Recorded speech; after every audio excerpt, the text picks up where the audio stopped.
Olá, começa agora mais um programa Seu Imóvel aqui pela sua TV Aperipê. Hoje você vai conferir uma entrevista com o corretor e empresário André Felizola, que vai falar um pouco sobre imóveis na planta. O quadro Seu Direito de hoje traz um bate-papo com o advogado Wellington Sabac sobre uso capião. E o superintendente do Cresce Sergipe, Geraldo Maia, fala sobre fiscalização, um setor fundamental do Conselho. Você já parou para pensar nas vantagens e desvantagens de adquirir um imóvel ainda na planta? No atual cenário, vale a pena? Essas e outras questões serão respondidas pelo corretor de imóveis André Felizola. Vamos ver. Como é que está o cenário de imóveis na planta aqui no estado? Como é que está? Bom, o cenário de imóveis na planta, ele não para, né? Você tem um ciclo de altos e baixos, mas apesar da economia tá balançada um pouco, ele não para, ele sempre está vendendo, sempre está acontecendo, está na expectativa aí de alguns lançamentos aí entre esse mês e o próximo mês, sinal de que tem procura. E para quem está em casa entender, quais são as vantagens de comprar um imóvel na planta hoje? Bom, como sempre, imóvel na planta, ele tem vantagem. Você vai escolher o apartamento que você quer, no andar que você quer, a posição que você quer, analisar o projeto, em alguns casos fazer alteração no apartamento, solicitar com antecedência, né, e se programar com pagamento facilitado, né, podendo, né, flexibilizar na forma de pagamento, e aí ele compra com mais tranquilidade. Ele estando na planta, é possível ter maior desconto? Tem alguma relação de estar na planta com ter maior desconto ou isso não tem nada a ver?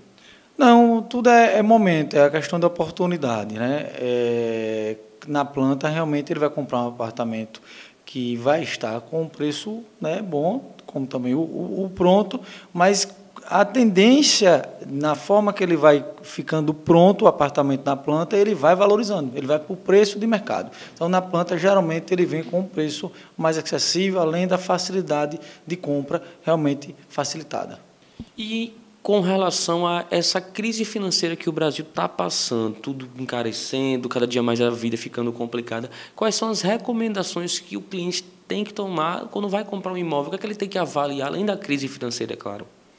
Então, veja, a crise financeira a gente está vendo aí, né, na televisão o tempo todo, mas talvez seja mais política, né, porque quando você mexe na parte política lá, as bolsas, né, as ações sobem, o dólar desce e vice-versa. Então, ninguém rasgou dinheiro, como se diz, as oportunidades estão aí. Então, as pessoas, de modo geral, hoje, como sempre, sim, claro, tem gente nascendo, morrendo, casando, separando, e imóvel e sempre será um bom negócio, é um patrimônio, né? E você faz o quê? O cliente vai pesquisar, né? Tem oportunidade, sim, tem descontos, tem condições especiais, né? Então, a gente está movimentando esse mercado aí, sabe que hoje é a hora do cliente comprar, nesse momento, sim, de crise financeira, entre aspas, dita. E hoje, qual que é a área mais valorizada e a mais procurada aqui na capital? São áreas procuradas. Hoje você tem a Atalaia, hoje você tem o Luzia, né? Hoje você tem ainda, né, como se diz, uma região muito boa que é procurada, a 13 de julho, né? Então você tem vários pontos de Aracaju, né, procurados. A área valorizada, você vai ver os Jardins, a região do Garcia, né? Então essa região é a área mais à beira-mar, os apartamentos são as mais valorizadas. E para quem está em casa entender, com relação à entrega do imóvel, se a construtora não obedecer o prazo que está no contrato, quais são os procedimentos que eles devem fazer? Não, veja, as construtoras locais, inclusive, elas são construtoras sólidas e que estão integrando seus imóveis dentro do prazo, sim. Você vê construtoras aí com data marcada e tem cumprido, você vê construtoras entregando dentro do prazo, e isso é bom para o mercado, mostra que é um mercado sólido, e é. Mas se isso acontecer, ela tem um prazo na hora do lançamento lá, ela lança e determina que 2 anos ou 3 anos vai entregar. Lá no contrato dele tem lá uma cláusula dizendo que ele pode em caso fortuito, força maior, um problema, né, falta de material, alguma coisa aí que possa acontecer, ele pode até atrasar 6 meses. A partir daí, já é uma questão que o cliente pode buscar as vias judiciais os direitos dele. Mas não tem acontecido aqui em Aracaju, pelo menos que a gente saiba. E para quem quer comprar um imóvel hoje, mesmo com essa crise que está lavacando, mas todo mundo tem que aproveitar as oportunidades. Qual é o conselho que o senhor deixa para essas pessoas que estão assistindo? Que procure um corretor habilitado. Primeiro de tudo, veja um corretor habilitado, veja uma empresa sólida, uma imobiliária sólida no mercado. As construtoras que estão aí no dia a dia, hoje você sai na rua, você está na panfletagem, você vai no shopping, você tem um stand, você tem um evento. Então, a oportunidade é essa. Quem quer comprar, aproveite. Né? Tem realmente em algumas situações... Mesmo com a crise, as oportunidades aparecem. Sim, é na crise que cria a oportunidade. Né? Então, a gente do mercado imobiliário, as construtoras, as imobiliárias estão criando a oportunidade para o cliente. A condição parcelada melhor, é um desconto maior, é um ITBI, né? É uma taxa cartorial embutida, é às vezes um apartamento com os ar-condicionados sendo entregue já. Então, é a oportunidade do cliente de comprar e realmente ter uma condição melhor, é hoje. Ou seja, sempre há um jeito. Sim, sempre há um jeito. Na crise ou fora da crise, a gente vai estar aqui à disposição para viabilizar o sonho da casa própria.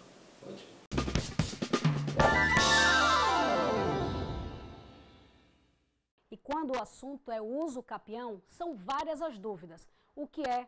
Quais os imóveis que podem ser reivindicados e as novidades do novo Código de Processo Civil. Você vai conferir agora no quadro Seu Direito uma entrevista especial com o advogado especialista em Direito Imobiliário, Wellington Sabac.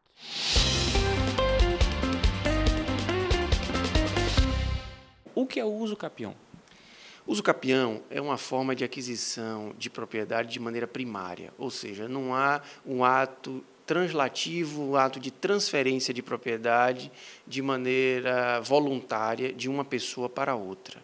Na verdade, um cidadão ele tem uma declaração de propriedade exatamente por estar promovendo a posse daquele imóvel, por estar exercendo a posse, o animus domini, o ânimo de dono.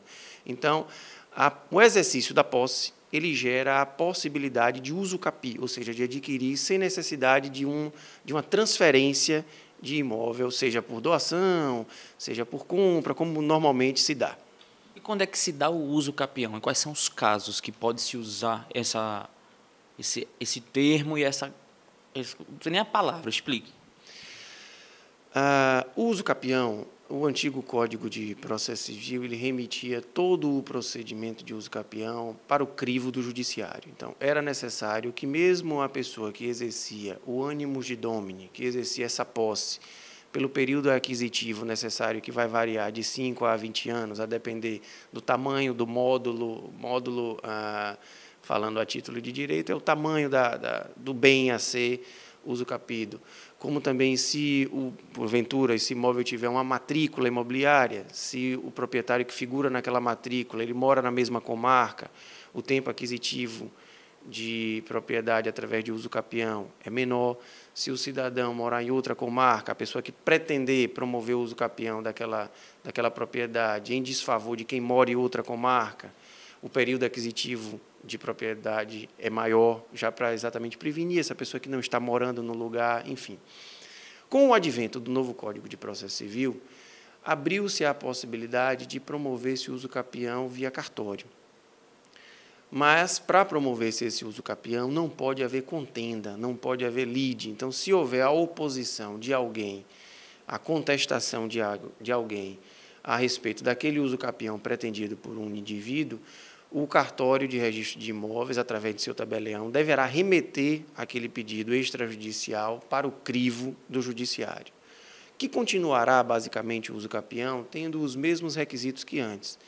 Entretanto, com algumas alterações, em virtude, sobretudo, dessa possibilidade de ser extrajudicial, e o legislador, evidentemente, criou mecanismos para prevenir essa pessoa que seja proprietária e que, de repente, passe a perder a sua propriedade em função de uma aventura jurídica de alguém.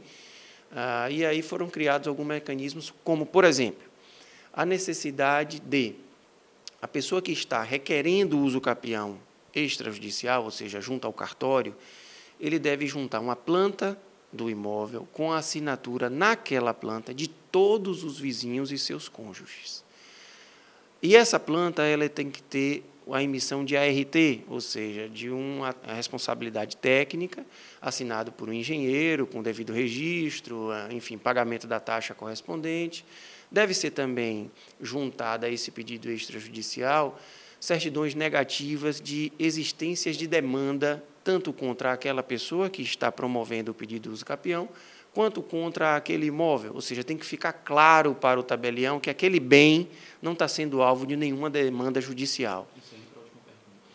E quanto à necessidade de intervenção do Ministério Público, evidentemente ela sai, porque esse procedimento, ele sendo extrajudicial, não tem sequer a intervenção do Judiciário, ainda mais do Ministério Público.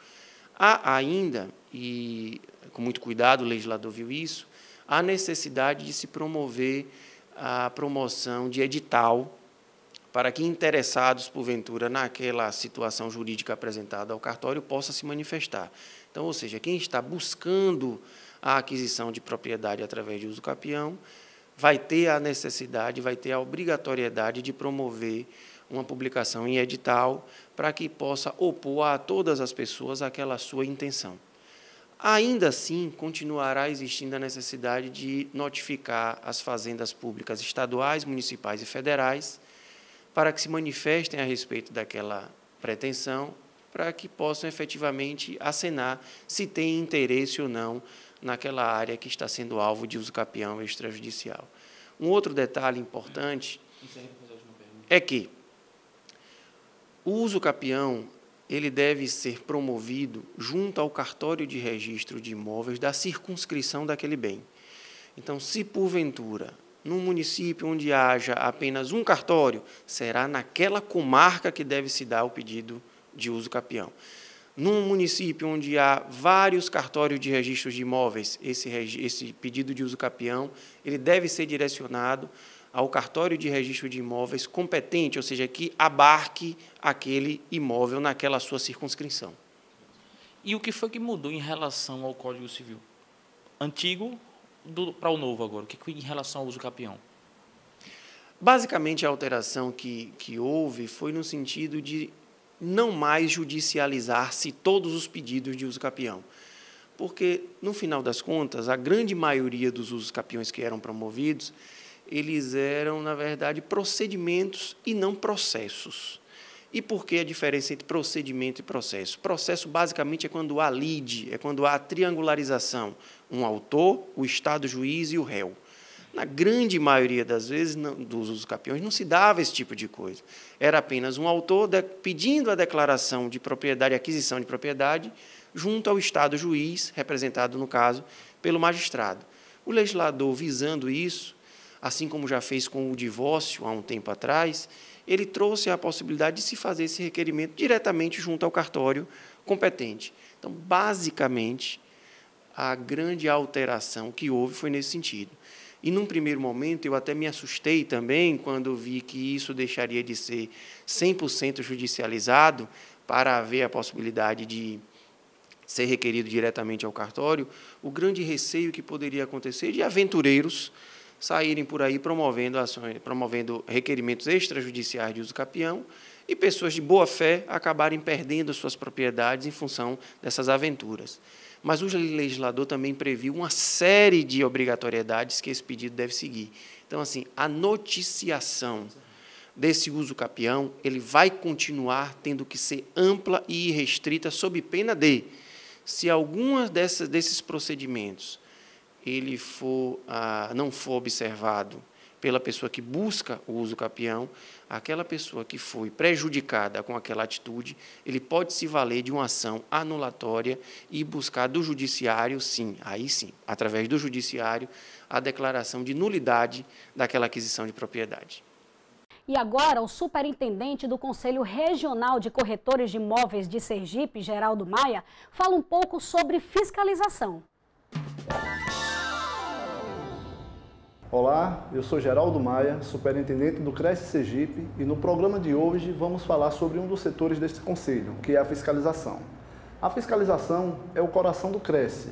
É por meio dela que é conduzido um mercado de trabalho justo para os corretores credenciados e para a sociedade de um modo geral. Haja vista, o objetivo primordial da fiscalização é retirar do mercado os contraventores, ou seja, os falsos corretores, aqueles que não têm registro neste conselho. Assim, é possível garantir um mercado justo aos credenciados e segurança para a sociedade de um modo geral. Mas para que a ação fiscal ela possa chegar com mais eficiência e eficácia, faz-se necessário a denúncia. Então denuncie. Através do nosso site, vocês encontrarão um modelo de denúncia, onde você poderá incluir seus dados, relatar os fatos e protocolizar junto à fiscalização. O site é www.crecise.gov.br. Denuncie e tenha segurança no mercado imobiliário. Ficamos por aqui com mais um programa Seu Imóvel. Obrigada pela sua companhia. E não esqueça, nós temos um encontro marcado na próxima quinta-feira, às 19h30. Até lá!